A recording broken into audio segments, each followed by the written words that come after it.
Hola chicos, muy buenos días, un placer saludarlos aún en la distancia.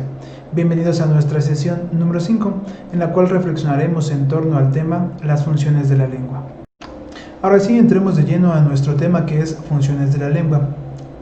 Es importante que sigamos reflexionando en torno al concepto de comunicación. Ya hemos tenido algunas consideraciones que Óscar de la Borbolla nos permitió reconocer. Nos dijo que la comunicación es un puente tosco de palabras entre emisor y receptor. Casi nos adelantó que el entendimiento no existe, por eso lo complejo de la comunicación, porque para entendernos necesitamos un antecedente compartido, que seamos capaces de vincularnos a partir de conocimientos, experiencias y reflexiones, y muchas de las veces eso no sucede entre emisor y receptor. Entonces, para que nosotros seamos capaces de entendernos, necesitamos hacer posible lo imposible, es decir, rescatar el empuje de la poesía para que nosotros seamos capaces de manejar el lenguaje con arte para construir un antecedente compartido o para fabricar un antecedente compartido que permita la comunicación. En ese sentido tendríamos que recordar que somos seres sociales y esto nos obliga a estar en constante flujo de información, ya sea recibiendo, transmitiendo y decodificando la información.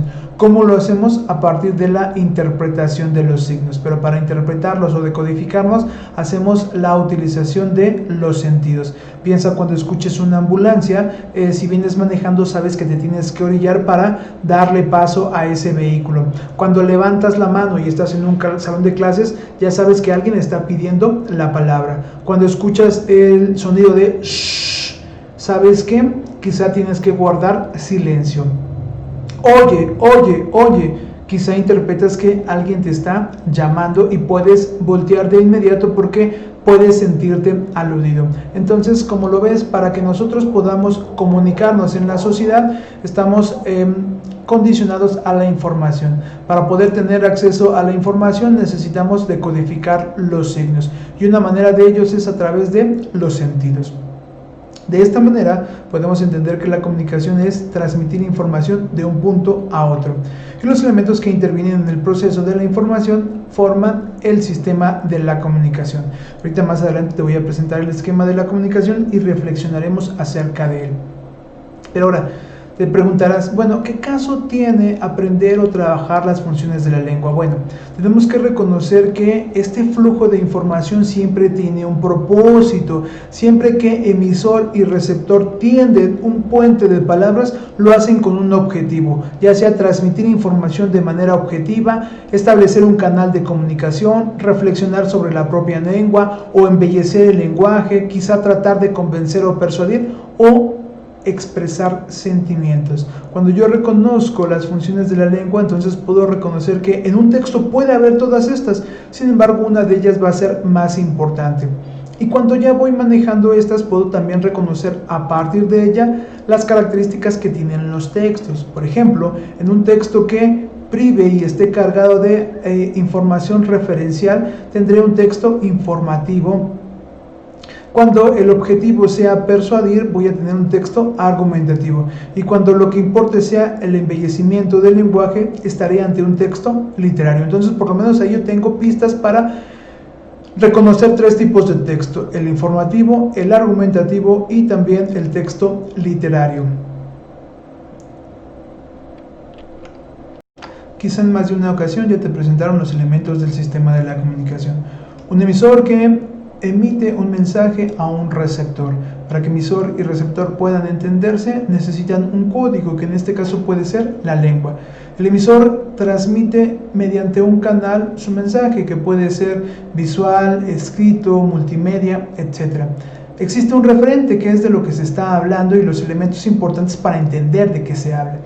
En ese sentido, la comunicación va a cobrar sentido cuando el receptor en realidad decodifica el mensaje y puede retroalimentar al emisor. Ahí la comunicación puede empezar a cobrar sentido para cuestionar si lo que el emisor está diciendo se está decodificando por el receptor. Y generalmente nos quedamos hasta esto: el emisor da su mensaje y el receptor no necesariamente da una respuesta para ver si la comunicación se está efectuando.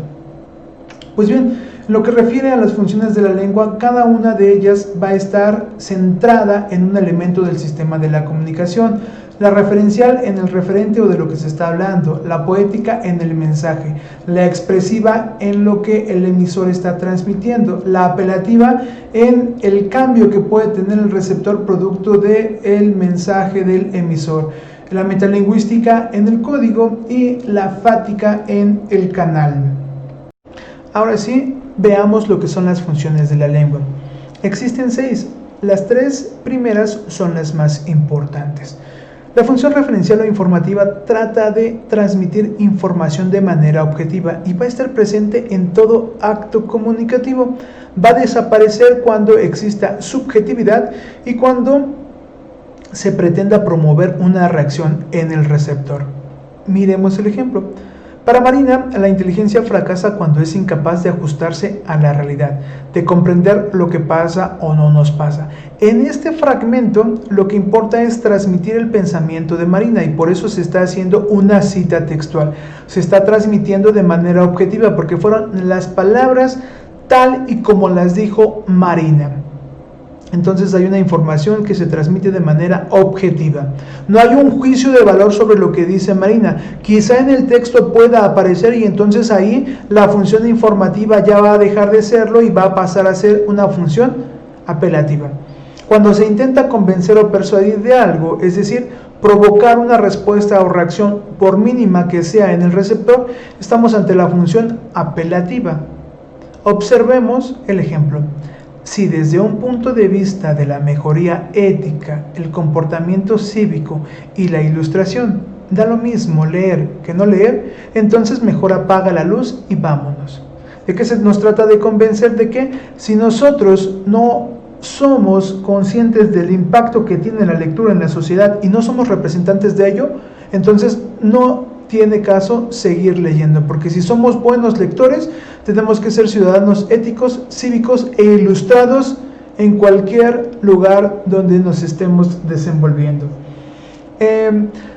La función poética o estética trata de embellecer el lenguaje, es decir, cuando el mensaje cuida sus aspectos formales y estéticos y aplica los recursos lingüísticos a la mano para darle originalidad y creatividad al lenguaje, entonces estamos en la función poética. Observemos el ejemplo. Quizá ya recordarás esta frase: la lenta rapidez con que la forma de una nube se disipa. Y me dirás, profesor, ¿cómo hay función poética ahí? Te voy a explicar. Observa. Lento y rapidez son elementos opuestos. Cuando se están conjuntando, lo que están provocando es una antítesis, que es una figura retórica. Pero también hay una aliteración. Si tú observas detenidamente, hay un sonido que se repite, que es la A. Observa. Y eso le da musicalidad y también está imitando la manera en que una nube se disipa lenta y rápidamente. La lenta rapidez con que la forma de una nube se disipa. La A es un sonido abierto y que se esparce como que si fuera difuminando. Entonces ahí tenemos aliteración, tenemos antítesis, entonces hay recursos lingüísticos que le están dando originalidad y creatividad al lenguaje.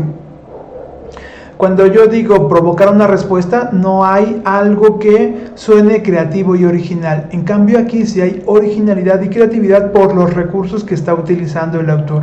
La antítesis, dos elementos que se oponen, y la aliteración, una repetición de sonidos que le otorga musicalidad o armonía al texto.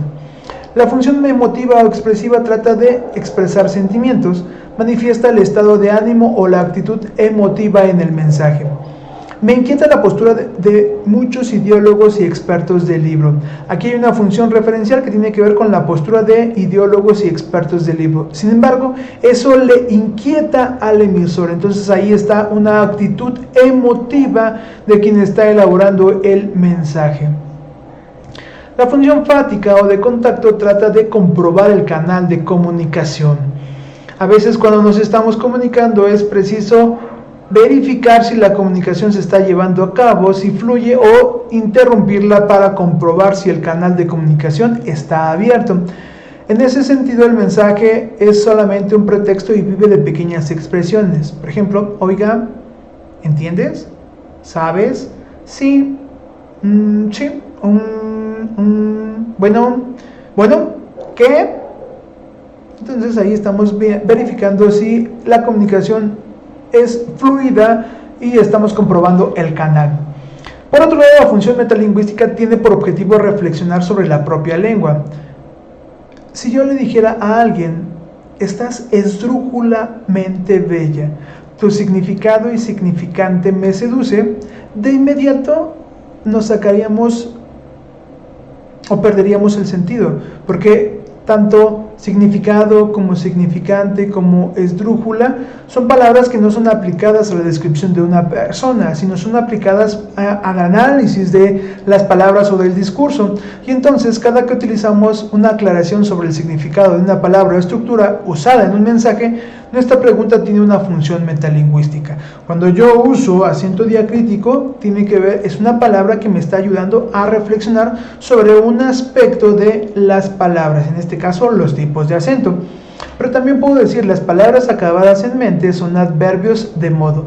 ¿Sobre qué estoy reflexionando? Sobre los adverbios de modo. ¿Cuáles son los adverbios de modo? Generalmente las palabras acabadas en mente. Pero también puedo hacer una aclaración y digo, no se dice cabo sino quepo. ¿Qué estoy haciendo? Reflexionando sobre la propia lengua y estoy haciendo la aclaración de que es quepo y no cabo.